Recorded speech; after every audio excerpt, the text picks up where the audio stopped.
Assalam alaykum wa rahmatullahi wa barakatuh. Un front marqué par la foi, ou autre chose, il est des marques, que l'on ne choisit pas, des traces silencieuses que le cœur porte et que le front dévoile.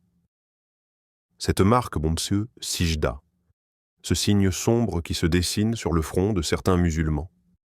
Est-ce vraiment la preuve d'une grande piété, ou y a-t-il derrière ce signe visible quelque chose d'invisible, de plus profond encore? Et si cette marque racontait une histoire, celle de la relation entre l'homme et Allah, celle d'une âme en quête ou d'un ego en parade, la signification extérieure, le fruit d'une pratique constante, visuelle. Un musulman en prière, calme, humble, prosterné seul dans une pièce. La lumière filtre doucement par une fenêtre. Le silence habite la scène. Il y a des signes qu'on ne peut pas trafiquer, des empreintes silencieuses, des marques qui ne se peignent pas, la prosternation. Ce geste si simple, si discret et pourtant si puissant, quand il est répété jour après jour, sans bruit ni public, il finit par laisser une trace. Pas sur la langue, pas dans le discours, mais sur le visage, sur le front plus précisément. Une marque que personne ne peut revendiquer sans l'avoir vécue. Tu les reconnaîtras à la trace laissée sur leur visage par la prosternation. Sourate Al-Fat, verset 29. Le Coran ne parle pas d'un simple effet de peau. Il parle d'un témoignage vivant, visible aux yeux des hommes, mais surtout aux yeux d'Allah. On l'appelle la sima, pas un tatouage, pas un bijou, mais le résultat d'une constance, d'un abandon répété, sincère, dans les moments où personne ne regarde. C'est le fruit d'une vie tournée vers le sol pour s'élever vers le ciel. Mais alors, ce signe est-il un honneur, une médaille, ou serait-ce plutôt un rappel, un test pour l'ego, un miroir silencieux qui nous interroge autant qu'il nous signale? Car certains ont la trace, mais pas la lumière, et d'autres, aucune marque visible, mais le cœur illuminé comme un minaret dans la nuit. Le danger, c'est de s'arrêter au visible, de croire qu'une trace suffit à témoigner d'un cœur pur. Mais le vrai critère, ce n'est pas la peau usée, c'est l'âme façonnée. Et toi? Si ton front ne porte aucune trace, ton cœur en porte-t-il une? Il ne suffit pas que la peau se transforme, il faut que l'intention persiste. Il ne suffit pas de répéter les gestes, il faut qu'ils transforment l'intérieur. Ce n'est pas la fréquence qui compte, c'est la présence. Ce n'est pas la marque sur le corps, c'est la marque sur l'âme. Peut-être qu'à force de chercher à laisser une trace sur le front, on a oublié d'en laisser une dans l'invisible. 2. Le danger de l'ostentation. L'invisible peut devenir visible pour de mauvaises raisons. Visuel. Deux hommes pris. L'un, isolé, concentré, les larmes aux yeux. L'autre, bien vêtu, jetant des regards furtifs autour de lui, inquiet de qui l'observe. Il y a des gestes sacrés qui peuvent être volés par l'ego. Des actes d'adoration détournés sans même qu'on s'en rende compte. La prière, ce lien intime avec le Créateur, peut soudain se transformer en scène de théâtre. Un léger redressement du dos. Une voix un peu plus soignée, un regard qui glisse vers l'audience invisible mais bien présente. Pas besoin de mots pour que le cœur dise « Regardez-moi, adoré ». Et pourtant, ce danger, le plus grand des hommes nous l'avait déjà signalé. Ce que je crains le plus pour vous, c'est le polythéisme mineur, le riya. Hadith, rapporté par Ahmad, authentifié par Al-Albani.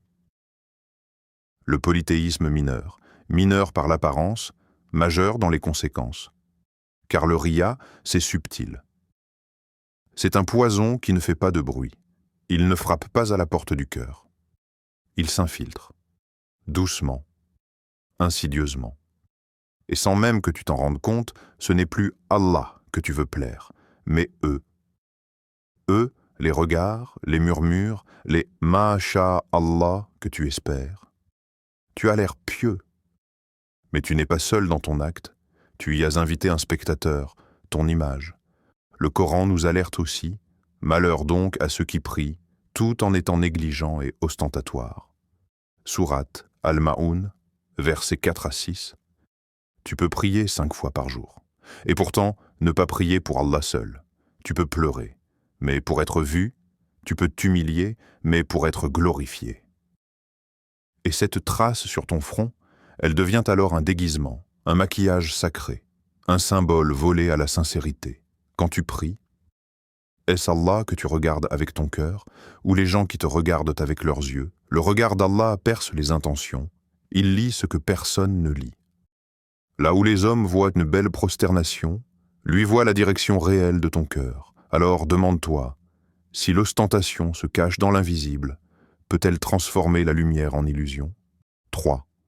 L'histoire d'un homme et de la marque invisible. Visuel. Une douce lumière dorée baigne un vieil homme assis sous un arbre. Le vent fait frémir les feuilles, une ambiance paisible, intemporelle. Il y a des histoires qui ne s'écrivent pas avec de l'encre. Elles se murmurent avec le cœur. Un vieux sage, au front lisse, sans marque apparente, et pourtant, le poids du Coran dans son regard, la sagesse dans son silence. Un jeune homme s'approche. Sa barbe est soignée, son camis blanc éclatant, et sur son front, la fameuse trace, la sima. Le signe tant convoité, il s'étonne. Ou peut-être il juge. Alors il demande avec naïveté ou peut-être un peu d'orgueil, « Toi qui pries depuis si longtemps, pourquoi n'as-tu pas cette marque sur ton front ?» Le vieux lève les yeux. Il ne se vexe pas. Il ne justifie rien. Il sourit. Comme on sourit quand on sait que la vérité n'a pas besoin de briller pour exister.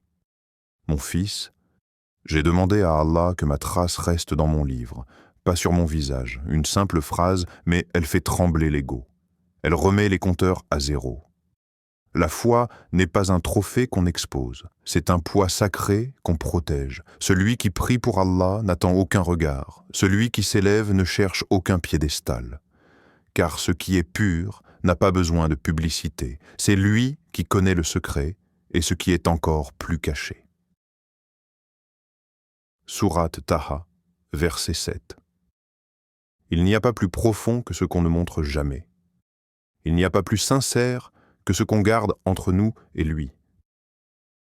Le vieux homme n'avait peut-être pas de traces sur le front, mais il portait un front prosterné dans toutes ses actions, une trace invisible aux hommes, mais claire comme la lumière dans l'au-delà. Et toi, où veux-tu que ta trace soit inscrite, sur ta peau, ou dans les pages où les anges écrivent? Ce que seul Allah voit. 4. Le véritable front qui se prosterne, le cœur. Visuel poétique. Un homme en pleine prosternation. La caméra descend de son front vers sa poitrine. Puis, doucement, une lumière s'élève de son cœur vers le ciel, silencieuse et pure. Le front touche le sol, mais c'est le cœur qui doit se poser, vraiment, complètement. Le sol n'est que la scène, le cœur est l'acteur et Allah est l'auditoire. Une prosternation sans cœur, c'est comme un arc sans flèche, une coquille sans perles. Un corps incliné, mais une âme debout, ailleurs. Et pourtant, il est des prosternations qu'aucun œil ne voit, mais que les cieux accueillent. Tu peux poser 1000 fois ton front sur la terre, sans jamais y avoir laissé ton cœur. Et parfois, un seul soupir, une larme en silence, vaut 1000 prières mécaniques.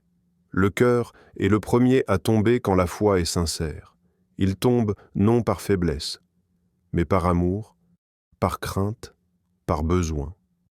Et c'est à ce moment-là que la prosternation devient lumière. Non pas parce qu'elle est visible, mais parce qu'elle transforme. Les croyants sont ceux dont les cœurs frémissent quand le nom d'Allah est mentionné. Sourate Al-Anfal, verset 2. Voilà le véritable front prosterné.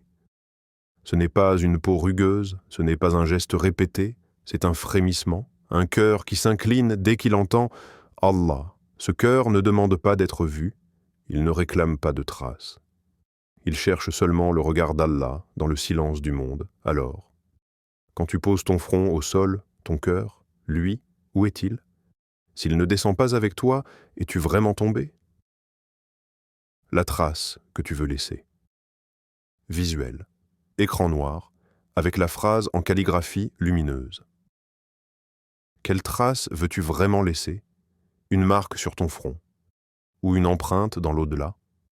Appelle à l'introspection, parle à ton âme, voix basse, comme une prière intérieure. Parle à ton âme, demande-lui si elle s'est prosternée aujourd'hui. Demande-lui si Allah la reconnaîtra. Pas pour la trace qu'elle laisse sur ton visage, mais pour la lumière qu'elle aura laissée dans ton cœur.